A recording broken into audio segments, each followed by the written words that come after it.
What is going on, my beautiful people? It is me, DJ Prophet, aka Chris Figueroa, aka Coach Fig, here with another episode of The Truth from the Booth.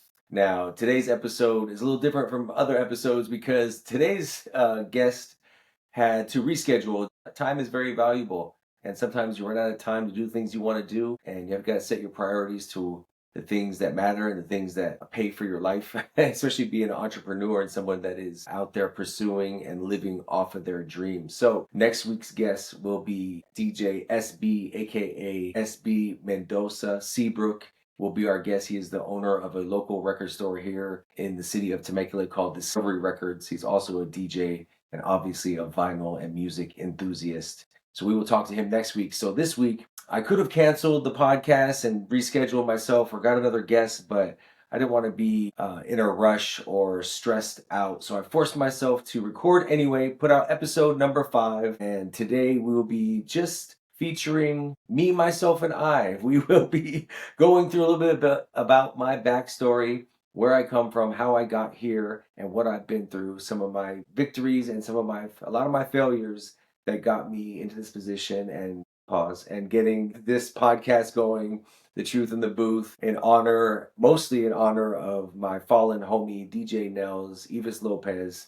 Him and I used to do a podcast and we're streaming hosts on BeReal.tv and partners in crime, basically. And I know that he'd want me to continue on. We love to broadcast and podcast and interview and just basically give people their flowers while they can still smell them. That's why I started this podcast, because there's a lot of people out there that need to be recognized and deserve to be recognized. And usually in our industry, in our lives, we don't tend to pay tribute to people until they pass and say the things we want to say to them until they are no longer here. So not to get too deep, but that's what we do around here because it's the truth from the booth.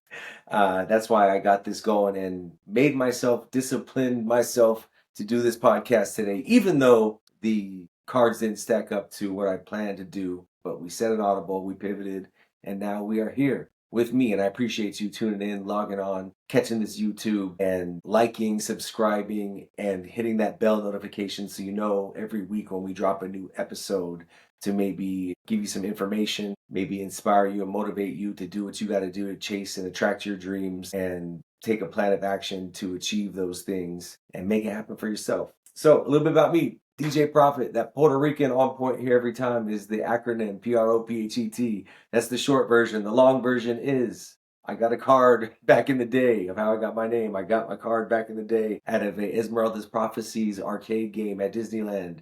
The card came out. The card says, "Great oaks from small acorns grow. A recent investment you have made will put you on your path to fortune and fame through the passion of your choice." That passion happened to be music. I happen to have just bought turntables and a brand new setup of a mixer, Technique turntables and a Rain 56 mixer, I believe it was. And later that day, I got a phone call from a local promoter who found my card at a record store, Lou's Records in Lucadia to be exact, in Encinitas, California, and asked me if I had my own equipment because his DJ couldn't make it and needed somebody to play early for him. I told the story before on other interviews, but I'm letting you know, give me a short version now.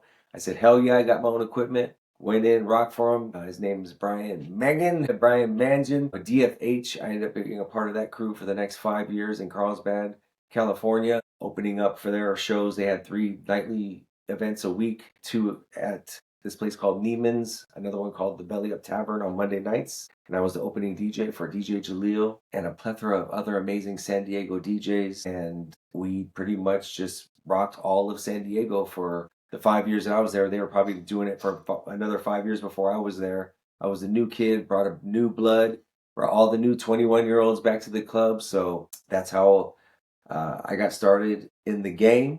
But I got my name because he asked me to put the name on the flyer. And originally I was DJ Caution because my original turntables that I got were so wobbly that if the wind blew or somebody sneezed or somebody danced too hard, the records would skip. So it would blow the needle off the record. I used to put caution tape. My boys used to put caution tape up around my turntables so that nobody could get near me and make my records skip. So when he asked me what my DJ name was, I felt like it was a new era, and I told him about this story. I used to carry around the card in my wallet, and I read him I think I showed it to him, the card, And he was like, "Oh, Esmeralda's prophecies, you fulfilled the prophecy. You're the prophet." It's like, "Oh, that's dope." So we went with it. DJ Prophet, here I am. And another short reason of it was because I used to, a Puerto Rican on point here every time, used to mean to me that I could show up anywhere, rock a set, rock any club, any party, be completely blacked out drunk, and still rock up in, according to my memory and the people around me. I don't know how actually good it was, but people kept bringing me back. So I guess I lived up to it. This is probably early, it's probably 2000. I started DJing 18 when I was 18 years old, and I turned 21 in 2020. So yeah, I'm sorry, 2000. I was hoping and pretending I was a lot younger. But no, it was in 2000 and got my start doing local bars and house parties and backyard boogies and family garage parties, and decided that one day I was going to make all my dreams come true, move to Hollywood or New York, and become this DJ that was on the radio, TV, movies, whatever it took to succeed and be a DJ in the spotlight. As I was about to move to New York, that was my first choice before LA, 9/11 happened. As I was like the week of, or the month of, or right building up to me moving to New York, my buddy had an apartment out there. I was going to go stay with him and crash for a few months and figure it out. But 9/11 happened. I was like, "Oh, that's a clear sign to go to LA." Went to LA and booked a commercial, a American Eagle Outfitter commercial, because I was auditioning for stuff at the time, and that paved my way to move me to LA. I lived right on Malibu, right next to Moon Shadows. Rest in peace, Moon Shadows just burned down those LA fires. I lived like 2 blocks away from there, right on the water in a condo. It was a good commercial, good residuals. So I lived there about 6 months. Shout out to my homie Heath, who was my roommate there. And I just moved into a little room in Malibu and used to venture up to like Venice and hit the little bar scene. I met DJ Audio Mo, who gave me my first guest spot at I think it was the Brig or the Circle Bar. I think it was the Circle Bar. And he let me guest spot with him. And from there, we kept in touch. And he let me know when there was opportunities to spin. And I made more DJ friends. I ended up moving to North Hollywood, Studio City area after my residual checks ran out and I couldn't afford Malibu anymore. So I moved to Studio City off of Lancashire, and I had no gigs and I didn't know anybody in that area. So I didn't know what to do or where to go. I knew I wanted to be in the club, so I went up to City Walk, and at the time there was a club there called Rumba Room, a Latin nightclub that had a hip hop night on Wednesday nights, which was bringing in, celebrity DJs and artists to perform. And I was like, I gotta be a part of that. So I went over there and applied for a job. The only thing they were hiring for was barbacks. So I went in there and interviewed to be a barback. And I got the job, and I was cleaning up drinks and washing dishes, cleaning the bathrooms, and picking up spilled broken glass drinks all over the dance floor. Stayed after we cleaned up the clubs, and wearing a bow tie and a cummerbund and going up and down the stairs, delivering food, whatever it took to make that place run from the ground up. And I used to, on Wednesdays, I would drop tapes on the promoter, talk to the DJ in between cleaning. I'd be like, "Yo, man, what's good?" Pick his brain. And Mixmaster KD, shout out to Mixmaster KD, who was the opener for the headliner, whoever the headliner was, resident DJ there. And I was like, "Yo, let me open for you sometimes." Like, "Yeah, no problem, whatever." I was gonna do it for free. So he wasn't coming out of his check, so he was like, "All good." So I kept dropping tapes and asking the promoters, Ted, shout out to Ted, Ted, and I can't remember the other guy's name at the top of my head, but I'll figure it out in the middle of this. So I kept dropping them tapes, like actual TDK recorded tapes that I made mixtapes at my house on vinyl. By the way, this is back obviously on vinyl days. And one day they were like, "You know what? I like your style. I listened to your tape. You're actually pretty good. I like the music you play. Come in and play the first 45 minutes, 30, 45 minutes before KD jumps on." Bet. So I requested the day off 2 weeks in advance. I'm like, "Yo," went to the general manager like Wednesdays. In 2 weeks, I got an opportunity to DJ for the promoter. And the general manager was like, "Oh, I'm not having it. I don't want the promoter using my employees for their night." And then I was like, I didn't move here to be a busboy. I came here to be a DJ. I moved to LA to be a DJ. So if you're not going to give me the day off in 2 weeks from now, then I'm just going to go put in my 2 weeks notice right now that I'm no longer going to be working here. And that's that. So I quit and came in the 2 weeks Wednesdays later and DJ'd for the promoter. I did decent job from what I remember. People liked it. I was getting compliments, and people were like, "Aren't you the busboy here?" I was like, "I used to be. Now I'm the DJ." So I opened up for him, and then that happened for a few weeks in a row. And then the promoters ended up leaving. Obviously, as nothing, no promotion lasts forever, and they needed a DJ for the downstairs to kind of keep that vibe going. And for the Wednesday nights they had going, which is like a hip hop and R&B night. So they let me stay on, and they hired me as the resident DJ for the next year or so. I believe I was doing their different nights that they had open format on the turntables, because like I said, it was a Latin nightclub predominantly.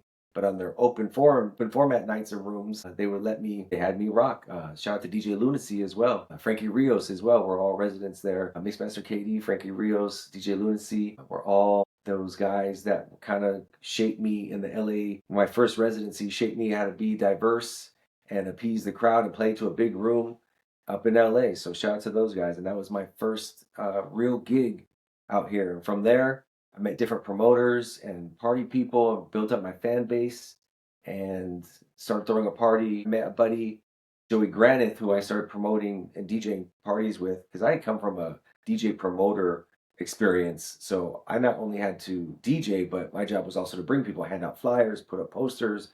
I was always into marketing and promotion with radio stations who I'd had an internship with in the past in college. So I had that experience.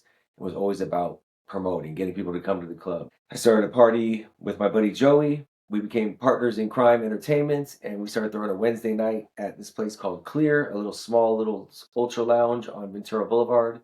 Ended up being P71 later when it sold, but we had an amazing experience there. He had it in with the dancing community in Studio City, because his mom is a choreographer out in Arizona. So we would get with the Justin Timberlake choreographers, Neo Usher choreographer, Christina Aguilera dancers, and they all went to the studio right down the street. So we would recruit them to bring their people. So we had a real sexy, fun crowd that would actually dance and not. And this was pre-social media era as well. I believe there was MySpace, but you couldn't go live and there wasn't posting immediately. Like everyone had to record and then go home and upload. So it was much more of a positive, fun party frequency going on because everyone was intermingling and talking and dancing. The dancing was incredible. We had some of the best dancers in the world coming through, and that obviously attracted more and more people. And being in Studio City, right there on Ventura Boulevard, a lot of celebrities lived in the area, so they started peeking in. I mean, we had Eve in there, we had Jamie Foxx, and this was with no PR. They would just come in because it was dope,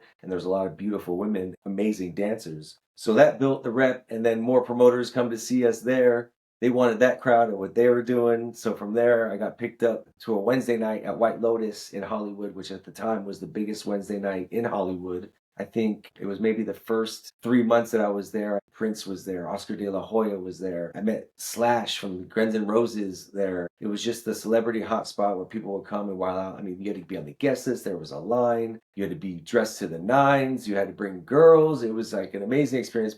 Pre-bottle service. There was bottle service, but it wasn't the dominant factor into nightclubbing. It was the dance floor and the music, the DJs, and the beautiful people. So that's how I got into the scene in Hollywood, basically from the grind of busboy to opening for the opener DJ to splitting nights at White Lotus and creating more relationships and fan base from there. At the same time, working at Power 106 for their promotional street team, which they called the Flavor Unit, and met DJs like Vic One, who you saw on the podcast a few weeks back. Oh, so many amazing people. Biff Double A, were the bosses over there, was in the building with all the beat junkies, Mr. Chalk, C Minus, Truly Odd, J Rock, and all the artists that we got to meet coming through Power 106, which at the time was the number one, was the only hip hop station in LA, other than the Beat, I think, but the Beat was like a little bit older demographic. So all the young hip hop at that time was coming through Power 106, which is amazing, and had a great experience and made so many amazing relationships there. So yeah, so that was basically my fledgling years in Los Angeles. I spent grinding in the clubs and, well, not literally grinding, but cleaning up and doing what I got to do to kick in the door over there, and doing street team promotions at Power 106, and then basically staying active in all the nightclubs around Hollywood, working with different promoters and keeping the relationships going. And I think that more than anything, it was about the relationships and being cool with people rather than competing with other DJs. I mean, the competition was high. There's only a few guys doing it back then because it was only, I mean, not a few, but there's a lot less because it was all vinyl and no digital. So that accessibility to being a DJ took much longer. You couldn't just buy equipment and go out and play a party. You had to actually learn the craft from the ground up. So there was fewer guys that were dedicated to that. But in that circle of guys, I mean, Eric Deluxe, Big Syph, these are flavor unit guys, DJ Rafiki, so many now legends, but we're just young, DJ Inferno, that were just young guys trying to get on back then. So I'm extremely grateful for that experience and coming up at that era. We are the last era to actually move from record players and vinyl to the digital age of Serato and controllers. And I think some of us have, well, most all of us from that era have an advantage over nearly everybody that is DJing now because we were there for the phonograph era, vinyl, and now here expanded to the digital era and are able to use any piece of equipment, even if it's ancient. Extremely grateful to come up in that era. Shout out to all those amazing DJs who will be guests on the Truth from the Booth coming up as soon as we work out this scheduling. I'm about to put a month in advance. Let me know who you want to see on the Truth from the Booth. And it's not just going to be DJs. Obviously, we've had producers, artists, actors. This podcast is about people that have achieved their dreams off of their passion. So it could be store owners. It could be an actor. It could be a instrument, a musician, someone who actually plays in a band, a director, a producer, a soundtrack scorer. Anything that has to do with living off of your passion and making your dreams come true is what the Truth from the Booth is all about. Plenty of future episodes coming up. I did have a little outline of what I wanted to talk about today, other than, well, it is all about myself and the purpose of this podcast since I am today's special VIP guest. Let me just unlock my phone here. And yeah, so we hit the background, my origin story, my journey through how I came up, what I do now. Like basically what I do now, the position I've gotten into now is I have, throughout this experience, I've been DJing for 28 years now. And from the ground up, like I said, house parties, garage parties, backyard boogies, bar scene, club scene, to international tours as a headlining club DJ and also as a artist and group tour DJ. I have now, begun this podcast, and I also book DJs at a few venues over the past few years. And now it's about sharing the knowledge and maybe inspiring and helping other people get to where they want to go through the learning process that I've gone through. If I can help people skip a couple steps that were maybe hard lessons for me coming up to where it did, I can give them basically the cliff notes to how to be successful in achieving your dreams and sharing with other artists what they experience and what they've learned. Maybe we can help some people believe in themselves and achieve what they envision in their imaginations as well. So that's basically the main purpose of the Truth in the Booth. So I appreciate you guys tuning in, logging on, checking it out, and hanging with us. Over the past few years, I have evolved immensely as far as it comes to the nightlife industry. Like I said, from booking myself my entire career for the most part, having a manager at one point. Shout out to Eddie Simon, one of my good buddies from back in the day at Power 106, one of the first believers in the Prophet, was helping me get gigs and negotiate my business and get my business in order. And at the time, I was a little immature and egotistical, as most young bucks are in the game. I think this is an ego-driven game. We give ourselves superhero DJ names and become the facade sometimes and get caught up in the hustle, the grind, and the competition. And at a young age, I was definitely took part in that. I can tell you 1000% that's true. And he was there to help me kind of guide through that and kind of tame me and put the reins on me and help me be more of a professional. So I just wanted to express some major gratitude to Eddie Simon, the man with the plan, double O artist, CEO. Shout out to my dude, Eddie Simon, who definitely paved the way for me to be who I am today, which is a complete professional, well dressed, on time, smelling good, looking good, playing good, completely prepared, not belligerently out of control. So, but it is a process and you have to trust it. That's one of the main things I've learned through this journey is to trust the process. Sometimes you're going to be hot. Sometimes you're going to have a great full schedule that you want to flex and put online. It's 30 days, 30 gigs, 25 days, 100 gigs, whatever it is. But this career is wavy. It is not always sunshine and rainbows. Sometimes there are some dark moments and some quiet nights that you are stuck at home and with no gigs. And you can either be in your feelings and be mad at the world for not hiring you, or you can, be proactive and work on yourself harder than you do your job. What I mean by saying that is maybe create some new mixes, update your EPK, put out some edits, work on music, send some emails, reach out, text some people that you have contacts with and a relationship with. Go out and hear other DJs, go meet people. There's so many things you could proactively be doing instead of pouting or being low and depressed, which it's easy to do in this industry or any entertainment industry or any entrepreneurship that you get into, being that you're feeling like it's just you and you're all by yourself and nobody's helping you and you can't, no one's going to help you until you help yourself. So my message is trust the process, do the work it takes to get the work, and don't take care of yourself first. Like mental health is a major issue, so is physical health. I've always been a optimistic person, positive energy for the most part, but I know without negative there is no positive. So you have to take that negativity and figure out a way, a perception or an angle that is going to make it positive. And whether that's a quiet mind is the best way to do that, with meditation, a silent rides to the gig or back from the gig, journaling. I'm a big fan of writing down your plans, writing down your dreams and aspirations as if they are happening now. Positive affirmations, if you're into self-realization and self-help, is the best help because you can't help yourself. Nobody can help you, is my motto. And basically do the work it takes, and that's the work internally and externally, because your external world is just a reflection of your internal world. If you think nobody's hiring you because you're not good enough, well then you think that enough, you're going to start to believe it and it's going to be true.